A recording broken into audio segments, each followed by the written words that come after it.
দীর্ঘদিন ধরে আলোচিত নারায়ণগঞ্জের রয়্যাল রিসোর্টের 501 নম্বর কক্ষ ইস্যু নিয়ে আবারও আলোচনা শুরু হয়েছে। এই ঘটনায় নিজের অবস্থান ব্যাখ্যা করে একটি দীর্ঘ লিখিত বক্তব্য প্রকাশ করেছেন ইসলামী বক্তা মাওলানা মামুনুল হক। তিনি ফেসবুকে দাবি করেছেন, 2021 সালের 3রা এপ্রিলের ঘটনাটি ছিল তৎকালীন সরকারের পরিকল্পিত রাজনৈতিক ও ব্যক্তিগত চরিত্র হননের প্রচেষ্টা। অন্যদিকে সমালোচকরা বরাবরের মতোই তার বক্তব্য নিয়ে প্রশ্ন তুলেছেন। চলুন দর্শক, জেনে নেওয়া যাক ফেসবুক পোস্টে কি বলেছেন মামুনুল হক।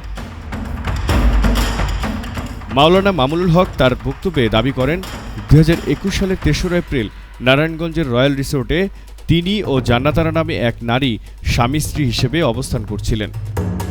তার ভাষ্য অনুযায়ী সেদিন পুলিশ, স্থানীয় আওয়ামী লীগ নেতাকর্মী এবং বিভিন্ন গণমাধ্যমের লোকজন জোরপূর্বক তার কক্ষে প্রবেশ করে এবং ঘটনাটি লাইভ সম্প্রচার করে। তিনি অভিযোগ করেন, এতে তার ব্যক্তিগত গোপনীয়তা মারাত্মকভাবে লঙ্ঘিত হয়েছিল। মামুনুল হক আরও লেখেন, জান্নাতারার সঙ্গে তার শরীয়তসম্মত বৈবাহিক সম্পর্ক ছিল এবং উভয়েই নিজেদের স্বামী স্ত্রী হিসেবে পরিচয় দিয়েছিলেন।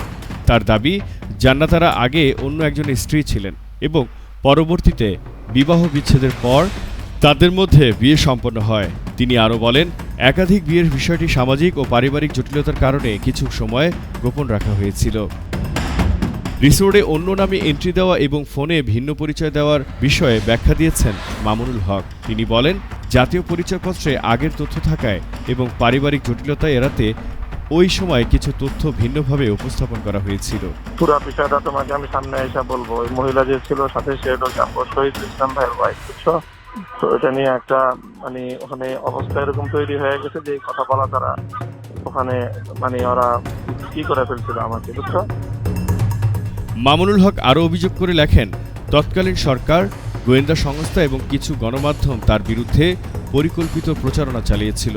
তিনি দাবি করেন, বিভিন্ন কল রেকর্ড প্রকাশ, ব্যক্তিগত তথ্য ফাঁস এবং তার বিরুদ্ধে নানা ধরনের অভিযোগ ছিল রাজনৈতিক উদ্দেশ্য প্রণোদিত। তার ভাষ্য অনুযায়ী এসব পদক্ষেপের লক্ষ্য ছিল তাকে সামাজিক ও রাজনৈতিকভাবে দুর্বল করা। মামুনুল হক বলেন, তার বিরুদ্ধে প্রচারিত চুক্তিভিত্তিক বিয়ে বা মুতা বিয়ের অভিযোগ সম্পূর্ণ ভিত্তিহীন। তার দাবি, জান্নাতারার সঙ্গে তার বিয়ে ছিল স্থায়ী ও শরিয়া সম্মত। তিনি জানান, 2019 সাল থেকে 2025 সাল পর্যন্ত তাদের বৈবাহিক সম্পর্ক বজায় ছিল। পরে পারস্পরিক আলোচনার মাধ্যমে বিচ্ছেদের সিদ্ধান্ত নেওয়া হয়। নিজের বক্তব্যে মামুনুল হক আরও বলেন, রয়্যাল রিসোর্টের 501 নম্বরকে কেন্দ্র করে যে সমালোচনা ও ব্যঙ্গ বিদ্রুপ করা হয় সেটিকে তিনি এখন ভিন্নভাবে দেখেন। তার মতে 501 তার জন্য পরাজয়ের নয়, বরং রাজনৈতিক চাপ মোকাবেলার একটি স্মারক।